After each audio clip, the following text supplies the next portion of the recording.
ओम शांति। आज 4 नवंबर 2021 के साकार मधुर महावाक्य हैं।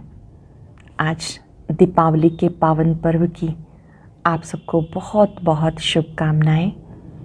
दीप जलाने के साथ साथ स्वयं में ज्ञान का दीपक, खुशी का दीपक, प्यार का दीपक, सुख का दीपक अवश्य जलाइएगा। याद रखिए, मैं दिया हूँ, मुझे सबको देना है। जितना देते जाएंगे, बांटते जाएंगे इन दिव्य गुणों को, उतना आंतरिक रोशनी बढ़ती जाएगी, प्रकाश बढ़ता जाएगा।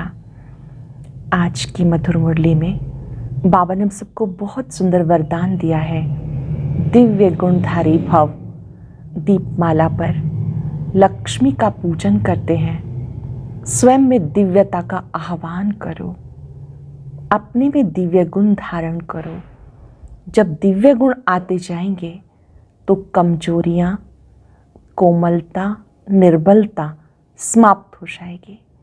दिव्य गुण धारण करने के साथ नए संस्कार रूपी वस्त्र धारण करो। मैंपन को नष्ट करो। जब स्वयं से कमजोरियां समाप्त करो, विकारों की आहुति दो, तो ताजपोशी होगी। यही सच्ची दीपावली है। अपने अंदर के अवगुणों को पहचान कर उन्हें भस्म कर देना, दिव्य गुणों को निरंतर अपने में आह्वान करते रहना, जैसे धैर्यता, मधुरता, संतुष्टता। बहुत सुंदर बात आज बाबा मुरली में समझा रहे हैं कि ये आपका ईश्वरीय बचपन है, मरजीवा जन्म है, जबकि आप बाबा के बने हो। पहले होता है लौकिक बचपन, जो लौकिक माता पिता के पास, फिर उसके बाद गुरु का बनते हैं, वो दूसरा बचपन। ये अलौकिक माता पिता, पारलौकिक माता पिता के पास जब आप आते हो तो ये मरजीवा जन्म है, ये वंडरफुल जन्म है। इसको भूल नहीं जाना, संग दोष में नहीं आना। अगर संग दोष में आ गए तो माया की चोट लग जाएगी। अपनी बहुत बहुत संभाल करनी है। ये रूहानी माता पिता हैं जो बच्चों को आकर के याद दिलाते कि मेरा बनकर मेरी याद में ही रहना, मेरी याद में रह के हर कार्य करना। माया भुलाने की कोशिश करेगी, पर आप देही अभिमानी बनो, एक बाप को याद करो। नष्टो मोहा बनने की बहुत सुंदर युक्ति बाबा ने बताई। ये याद करो, हम सब आत्माएं एक्टर हैं। अब ये नाटक पूरा हो रहा है, वापस घर जाना है। जब सब पार्टधारी हैं तो किसी में मोह क्यों रखें। अब वापस घर जाना है। रूहानी सेवा न केवल ब्राह्मणी को करनी है, हर बच्चे को करनी है। कोई भी मिले उसको बाबा का परिचय देना है। एक ही है जो निराकार है, लिबरेटर है, गाइड है, ऊंचे से ऊंचा है। जब किसी को बाबा पे निश्चय हो जाता है तो बाबा की श्रीमत पर अवश्य चलता है। निराकार परमात्मा हमें पढ़ाते हैं, ये बात अच्छी रीति पक्की करानी है। अंधों की लाठी बनना है।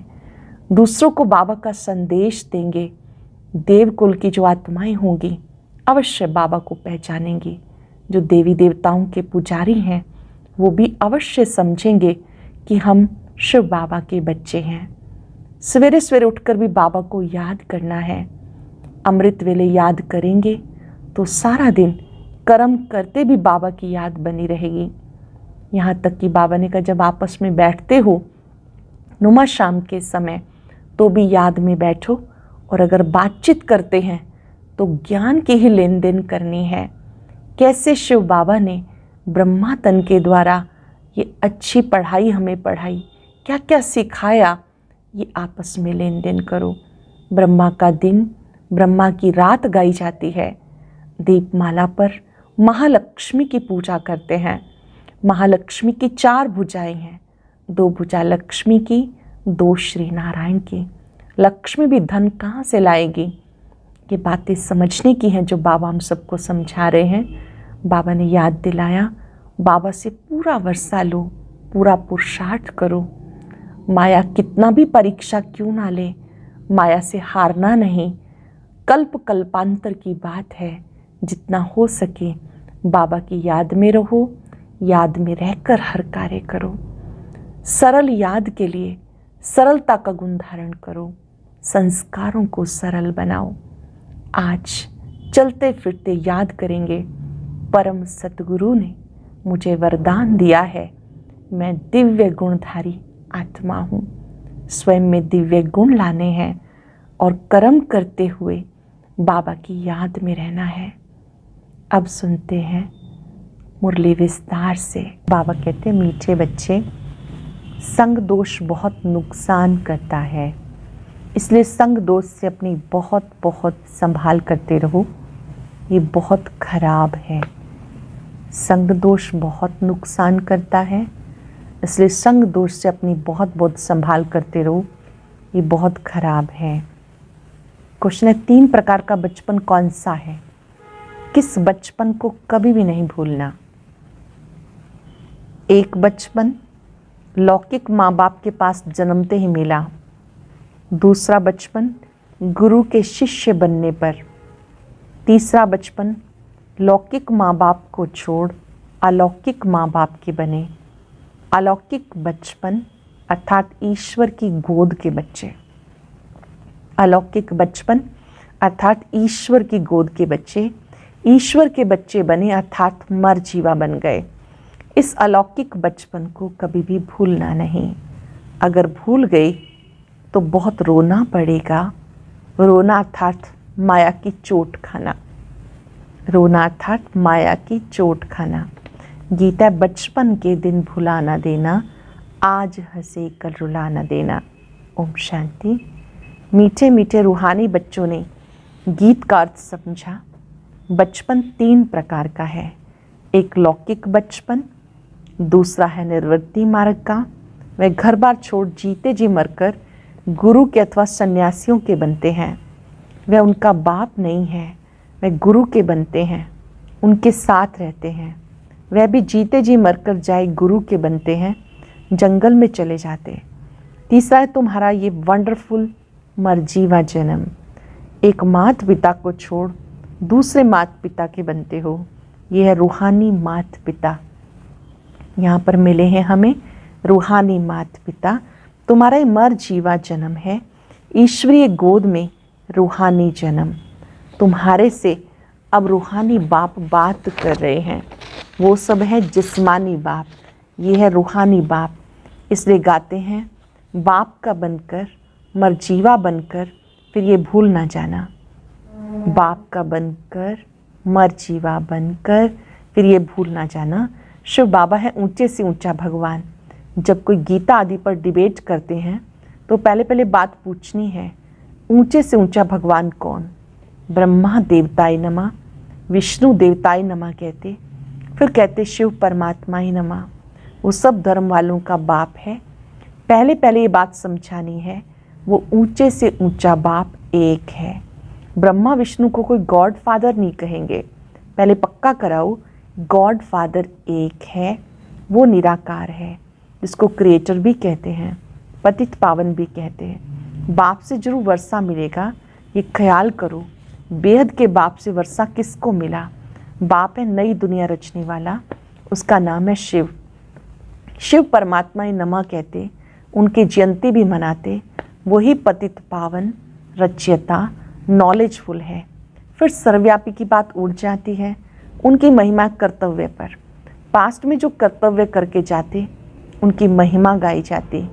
ऊंचे से ऊंचा है बाप, उनको लिबरेटर भी कहते, रहमदिल, दुख हरता सुख करता भी कहते, गाइड भी कहते हैं। बाबा को लिबरेटर कहते हैं, रहमदिल कहते हैं, दुख हरता सुख करता भी कहते हैं, गाइड भी कहते हैं। कोई नए स्थान पर जाते हैं तो गाइड को साथ ले जाते हैं। विलायत से आते हैं तो उनको गाइड यहाँ का देते हैं, सब कुछ दिखाने के लिए। तीर्थ यात्रा पर ले जाने वाले पंडे होते। अब बाप को गाइड कहते हैं तो ज़रूर गाइड किया होगा। सर्वव्यापी कहने से सारी बात खत्म हो जाती। पहले पहले समझाओ, सबका बाप एक है। सर्वशास्त्र शिरोमणि है गीता, वह भगवान की गाई हुई, सभी शास्त्रों में से श्रेष्ठ है, श्रीमद् भगवत गीता जो भगवान द्वारा गाई हुई है, उनको सिद्ध कर लिया तो उनके बाल बच्चे सब झूठे सिद्ध हो जाएंगे। पहले पहले सच्ची गीता का सार सुनाना चाहिए। शिव भगवान उवाच। अब शिव बाबा के चरित्र क्या होंगे? वो तो सिर्फ कहते मैं इस शरीर का आधार ले तुम्हें पतित से पावन बनने का रास्ता बताता हूँ, बच्चों को राजयोग सिखाने आता हूँ। इसमें चरित्र क्या करेंगे? ये तो बुजुर्ग हैं, सिर्फ आकर बच्चों को पढ़ाते हैं, पतितों को पावन बनाने के लिए राजयोग सिखाते हैं। तुम सतयुग में जाकर राज्य करेंगे, तुम्हें वर्षा मिलता, बाकी सब आत्माएं मुक्ति धाम निराकारी दुनिया में होंगी। ये बिल्कुल सहज बात है। भारत में देवी देवताओं का राज्य था, एक ही धर्म था। अभी कलयुग में कितने ढेर मनुष्य हैं, वहाँ बहुत थोड़े होते। परम पिता परमात्मा एक धर्म की स्थापना, अनेक अधर्मों का विनाश कराने आते हैं। बाकी सब शांति धाम में चले जाएंगे, वहाँ अपवित्र आत्मा कोई रह नहीं सकती। उनका नाम है पतित पावन, सबका सदगति दाता। ये है पुरानी दुनिया, आयरन एज। सत्युग को कहते गोल्डन एज। जो देवताओं के पुजारी हैं वो सहज सब कुछ समझ जाएंगे। जो देवी देवताओं के पुजारी हैं वो इन बातों को समझ जाएंगे। जो पूज्य हैं वही पुजारी बनते हैं। तो पहले बाप का परिचय देना है। हम उनके बच्चे हैं, ये बात भूलो मत। हम शिव बाबा के बच्चे हैं, ये पहले पक्का निश्चय करो। ये बात भूलो नहीं, भूलेंगे तो रोना पड़ेगा, कुछ कुछ माया की चोट लग जाएगी। देही अभिमानी बनना है, हम आत्माओं को वापस बाबा के पास जाना है। इतने ढेर मनुष्य मरेंगे, फिर कौन किसके लिए रोएगा? भारत में सबसे जास्ती रोते हैं। पहले 12 मास या हुसैन करते हैं, छाती पीटते रहते हैं। यह मृत्यु लोक की रस्म रिवाज। तुम्हें अब सारी अमर लोक की रस्म रिवाज सिखा रहे हैं। तुम्हें अब सारी दुनिया से वैराग है। बाबा कहते माम एकम याद करो, ये सब खत्म हो जाने वाले हैं। अब हम जा रहे हैं वापस और ये नाटक पूरा होता है। नाटक में सब एक्टर्स हैं, फिर मोह किस में रखें? मोह से मुक्त होने की सुंदर युक्ति है कि हम सब एक्टर हैं। एक का पार्ट ना मिले दूसरे से। नाटक में सब एक्टर्स हैं, मोह किस में रखेंगे? समझते इनको जाकर दूसरा पार्ट बजाना है, रोने की क्या दरकार? हर एक का पार्ट ढूंढा हुआ है। जैसे बाप ज्ञान सागर है, आनंद का सागर है, प्यार का सागर है, तो बाबा को फॉलो कर ऐसा बनना है। जैसे शिव बाबा ज्ञान सागर है, आनंद का सागर है, प्यार का सागर है, ऐसे बाबा को फॉलो कर बनना है। सागर से नदियाँ निकलती हैं, सब नंबरवार हैं। कोई अच्छी वर्षा करते, खूब आप समान बनाते, अंधों की लाठी बनते। बाबा को तो बहुत मददगार चाहिए। बाबा कहते तुम अंधों की लाठी बनो, सबको रास्ता बनाओ। कोई भी मिले उसको रास्ता जरूर बताओ। सिर्फ एक ब्राह्मणी को थोड़ा ही अंधों की लाठी बनना है, सबको बनना है। तुम्हें ज्ञान का तीसरा नेत्र मिला, इसे कहते तीसरा नेत्र मिलने की कथा। तुम्हें इस समय ज्ञान का तीसरा नेत्र मिला, ये है तीसरा नेत्र मिलने की कथा। दिव्य नेत्र आत्मा के लिए। मनुष्य कुछ भी समझते नहीं, बिल्कुल तुच्छ बुद्धि हो गए। भारतवासी ये नहीं जानते हमारा धर्म किसने स्थापन किया। बाप का जन्म भी यहाँ ही होता, शिव जयंती भी मनाते, फिर सर्वव्यापी कैसे हो सकता? बाप और रचना को दुनिया में कोई नहीं जानते। ऋषि मुनि सब नेति नेति करते गए, एक ही बड़ी भूल की, जो परमात्मा को सर्वव्यापक कह दिया। तुम सिद्ध करके बताओ वो सबका बाप है, पतित पावन है, लिबरेटर है। पुरानी दुनिया से नई दुनिया में ले जाते, वहाँ दुख की तो बात ही नहीं। शास्त्रों में क्या क्या लिख दिया। श्री लक्ष्मी नारायण के लिए कहते हैं, क्या वहाँ उनको विकार के बिना बच्चा पैदा होगा? बहुत लोग प्रश्न करते हैं, क्या सतयुग में बिना विकार के संतान होगी?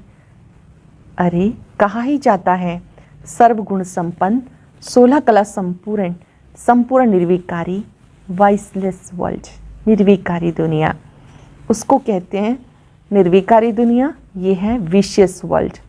फिर कैसे कहते हो कि वहाँ विकार होगा?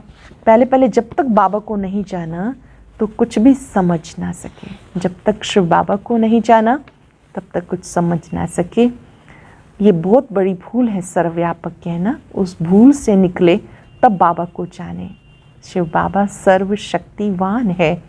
पहले ये बात समझें कि वो सर्वशक्तिवान है, सर्वव्यापक नहीं। निश्चय करें बाबा हम आपके फिर से बने हैं आपसे राजभाग लेने के लिए। शास्त्रों में तो क्या क्या लिखा। लक्ष्मी नारायण को दिखाते हैं सतयुग में और बचपन के राधे कृष्ण को द्वापर में ले गए। लक्ष्मी नारायण को दिखाते सतयुग में और बचपन के राधे कृष्ण को द्वापर में ले गए। अब कृष्ण तो था स्वर्ग का प्रिंस। फिर कृष्ण के जन्म बाई जन्म फीचर्स तो बदलते जाते, एक जैसे फीचर्स कभी हो ना सके। ऐसे थोड़े कृष्ण फिर उन्हीं फीचर से द्वापर में आ सकता है, इम्पॉसिबल। जानते हो हम असल में वहाँ के रहवासी हैं, मूल वतन के निवासी हैं। याद करेंगे अपने असली घर को। मेरा असली घर मूल वतन परम धाम शांति धाम है।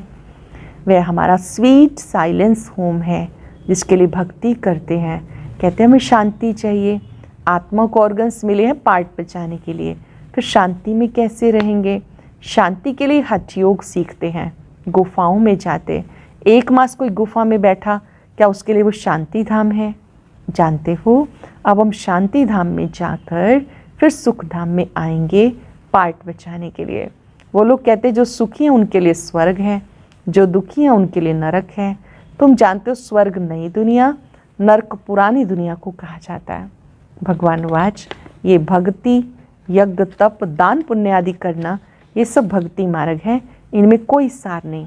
सतयुग त्रेता को ब्रह्मा का दिन कहा जाता। ब्रह्मा का दिन सो तुम ब्राह्मणों का दिन, फिर तुम्हारी रात शुरू होती है। तुम पहले पहले सतयुग में जाते हो, फिर तुम ही चक्र में आते हो। ब्राह्मण देवता क्षत्रिय वैश्य शूद्र तुम ही बनते हो। तुम कहते हो शिव भगवान उवाच और वो कहते कृष्ण भगवान उवाच। फर्क लंबा है। वो पूरे 84 जन्म लेते, उनके साथ सारी सूर्यवंशी संप्रदाय पुनर्जन्म लेते लेते अब फिर अंत में राजभाग ले रहे हैं। तुम बच्चे जो समझते हो उनको ही मज़ा आता है, नए को मज़ा नहीं आता है। जो बाबा के पक्के बच्चे हैं, सूर्यवंशी बनने वाले हैं, उन्हें इन बातों में बहुत आनंद आता है, समझ में आता है। तुम किसी की निंदा नहीं करते हो, बाबा तुम्हें कितना सहज समझाते हैं। यहाँ तुम बाबा के संग में बैठे हो तो अच्छा समझते हो, बाहर जाने से संग में पता नहीं क्या हाल होगा। संग दोष बहुत खराब है। स्वर्ग में ऐसी बातें होती नहीं, उसका नाम है स्वर्ग, बैकुंठ, सुखधाम। शास्त्रों में लिख दिया वहाँ भी असुर थे। अब तुम्हें मालूम पड़ा हम विश्व के मालिक थे। वहाँ ज़मीन आसमान कोई में भी पार्टीशन नहीं रहता। अब तो कितने पार्टीशन हैं, अपनी अपनी हदें डालते रहते। दुनिया में कितने झगड़े होते। तो जब कोई भी आए पहले पहले उनको समझाओ बाप कौन है। कोई भी आए तो उन्हें समझाओ बाप कौन है, भगवान किसको कहा जाता। ब्रह्मा विष्णु शंकर हैं देवताएं, भगवान एक होता 10 नहीं होते। कृष्ण भगवान तो हो ना सके, भगवान कैसे हिंसा सिखाएंगे। भगवान वाच काम शत्रु है, उस पर जीत पाने के लिए प्रतिज्ञा करो, राखी बांधो। ये अभी की बात है, जो कुछ पास्ट हो गया फिर भक्ति मार्ग में होगा। दीपमाला पर महालक्ष्मी की पूजा करते हैं। ये थोड़े किसको पता है कि लक्ष्मी नारायण दोनों इकट्ठे हैं। लक्ष्मी को धन कहाँ से मिलेगा? कमाई करने वाला तो पुरुष होता है। नाम लक्ष्मी का गाया हुआ है, पहले लक्ष्मी फिर नारायण। वह फिर महालक्ष्मी को अलग समझ लेते, उनको 4 भुजा दिखाते, 2 स्त्री की 2 पुरुष की, परंतु वो इन बातों को जानते नहीं। तुम अब डिटेल में जानते हो तो गीत सुना, बचपन के दिन भुला न देना। आत्मा कहती बाबा हमें अब स्मृति आई, सवेरे सवेरे उठकर बाबा से मीठी मीठी बातें करनी है। अमृत वेले बाबा को याद करना अच्छा है। शाम के टाइम एकांत में जाकर बैठो, भले आपस में स्त्री पुरुष इकट्ठे हों तो भी ये बातें करते रहो। शिव बाबा ब्रह्मा के तन से क्या कहते हैं। हम जब पूज्य बनते हैं तो बाबा को याद नहीं करते थे, जब पुजारी बनते हैं तो बाबा को याद करते हैं। ऐसी सी बातें करनी चाहिए जो कोई सुने तो वंडर खाए। आधा कल्प हम काम चिता पर बैठ जलकर भस्म हो गए, कब्र दाखिल हो गए। अब हमें ज्ञान चिता पर बैठना है, स्वर्ग में जाना है।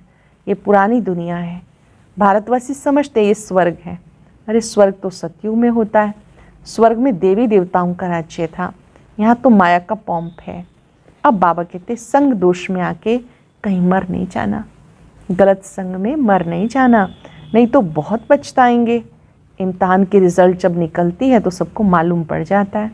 आगे बच्चियां ध्यान में जाकर सब कुछ सुनाती थी, ये रानी बनेगी, ये दासी बनेगी। फिर बाबा ने सब बंद करा दिया। पहले ध्यान में जाते थे तो देख के आते थे कौन क्या बनने वाला है।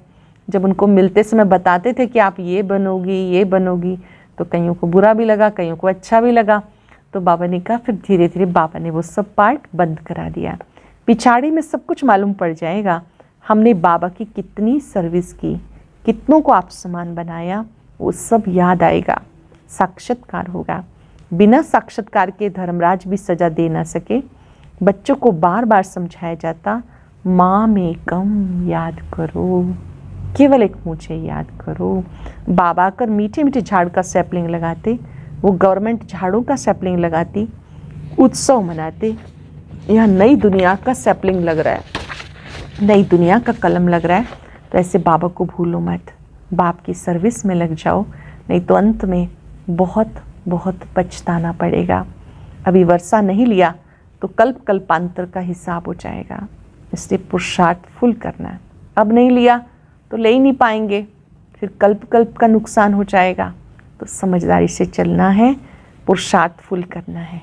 अच्छा, मीठे मीठे सिक्के लदे बच्चों प्रति माता पिता बाप दादा का याद प्यार, गुड मॉर्निंग।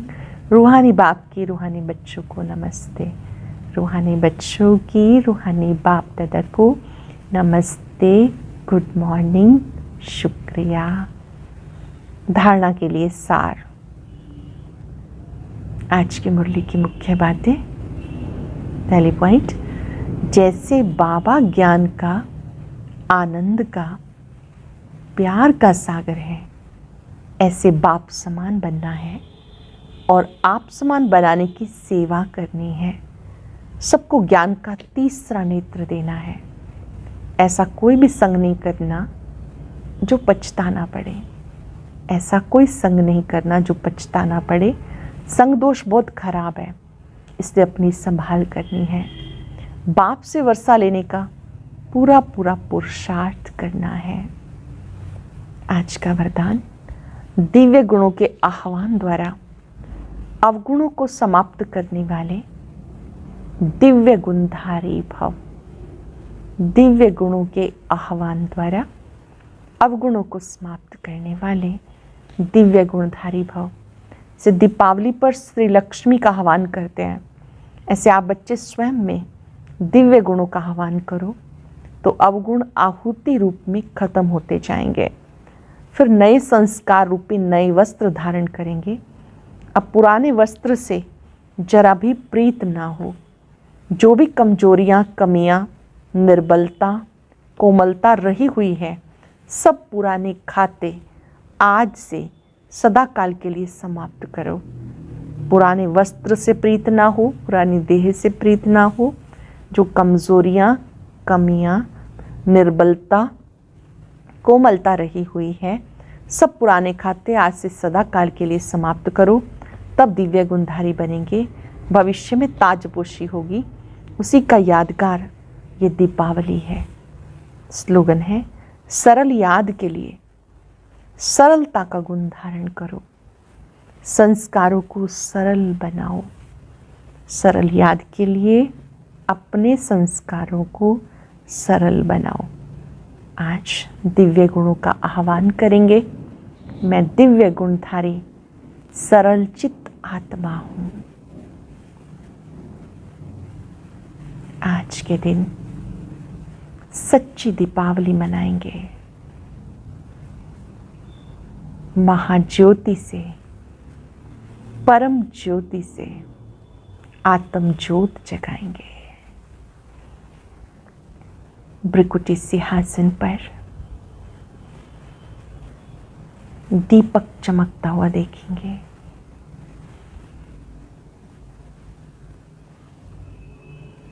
बाबा की याद की शक्ति घृत का काम करती है। महसूस करें बाबा की लाइट से मुझ आत्मा की रोशनी बढ़ रही है। मुझ में धैर्यता, मधुरता, सरलता, हर्षित मुक्ता, सब दिव्य गुण आते जा रहे हैं। मैं दिव्य गुणधारी सरल चित्त आत्मा हूँ। शुक्रिया बाबा, शुक्रिया। ओम शांति शांति।